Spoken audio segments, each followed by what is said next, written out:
Okay, in this video I'm going to talk about these three things: position, distance, and displacement. The first thing is just to talk about the position of something. So if I take any object, it doesn't really matter what it is, it's going to have some position. It's just its location at a particular moment in time. So here's the location of this object now. It's moved, it's got a different position now. Now it has a different position. Now it has a different position. Okay, it's moving around. Now, in order to be able to kind of think about things mathematically, what we do is we kind of assign a numerical value to position, and we do that by setting up a coordinate system. And the choice of coordinate system is really up to the user. So one thing we might do is set up something like this. This is a horizontal coordinate system. A couple of things to note about this if I'm talking about this coordinate system. It's as I move from left to right, the values are increasing. That would often be called a right positive system. So to the right, it's getting more positive. It's getting bigger and bigger and bigger. Okay. Now, if I take my object and I place it down here, you can see very clearly the position of the object. There, the object has position 3. If I move it over here, the position is -2. All I've done is I've assigned different numerical values to the position. Okay, and once we have numerical values, we can start to talk about things mathematically. You know, what is its change in position, for example? How long did it take to change that position? What does that mean about speed or velocity? And everything is built from here. So position is just, the location of an object at a particular moment in time. We give it a numerical value. Now, if I put that position down here, we call that position 3. Or we could call it position vector 3. What we mean by position 3 is that, we're talking about 3 units to the right. Okay? Now, of the origin in this case. Because it's telling me not only how far from the origin it is, but also the direction, that is a vector quantity. Okay? It has a magnitude and a direction. So that's position. On this, we might say this is a horizontal coordinate system. So generally what we'll do is we'll, use the variable x.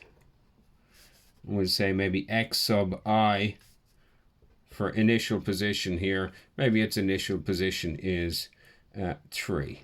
And maybe then it moves from position 3 over to here, position -2. So we might say there its final position, which I'm going to call x sub f, is -2. Okay, I'm using x for horizontal to go with the kind of idea of the x-axis being horizontal. So position, initial position 3, final position -2, for example. And again, I could draw a vector. I don't need to draw the vector every time. My position vector would look something like that at the end. So moving from 3 to -2. Okay, so that's position. Of course, position needn't just be horizontal. We can also talk about a vertical axis for position.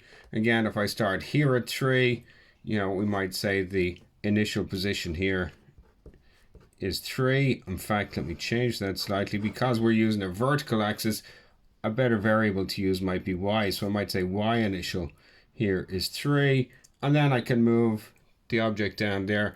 And again, y final in that case would be -2. So position. But again, it doesn't have to be horizontal or vertical. An axis, a coordinate system can be any direction. We could have a diagonal coordinate system. And again, there's an object starting at 3. In this case, its initial position here is 3. And then it moves to final position -2. 3 to -2. So, maybe I'll say position initial is 3, position final is -2. Just using a different choice of variable. There's no reason for me to use that. Okay, that's if I'm moving, in one direction. So it can be diagonal. We can make our coordinate system diagonal if we want. Also, we might be talking about two-dimensional motion. So if I'm talking about something maybe that's initial position is up here at this point, you know, generally what we would describe that, we would say the initial position here is 2 along the x-axis, 3 along the y-axis. We would generally call that point 2 I hat.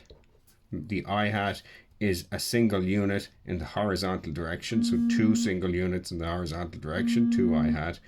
And then we would talk separately about the vertical position. That's 3j hat. And again, j hat is a unit vector, a single unit in the vertical direction. So this is saying 2 units to the right and 3 units up. Okay, so 2i hat plus 3j hat. And maybe I might move over here. This final position in this case would be negative 2i hat subtract 1j hat. Okay, so position. You know, there's my initial position vector if I wanted to draw in my vectors. There's my vector. My initial position vector would look like that. And my final position vector here would look something like that. Okay, and this being a change in position, obviously, as I moved from this point to this point. Okay, that's position.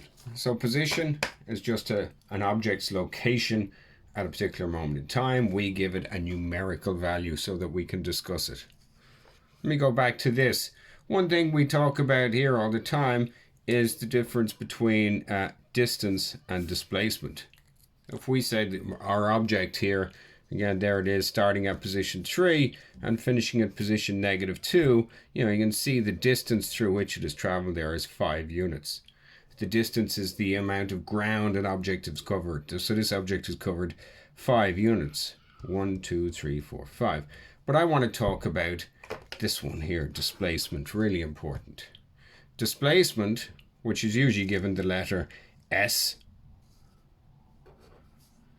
in physics and applied maths.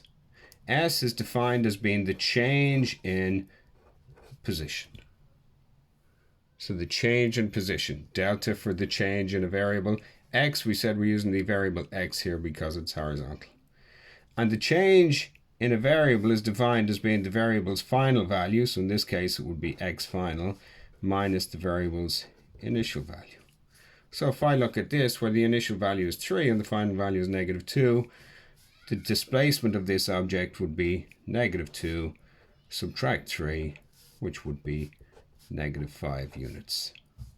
Okay, and again, those units could be anything. Maybe they represent meters, so -5 meters. And what's important here is not only that it's telling you that it's moved 5 meters, but in the negative direction. We said that this was a right positive system.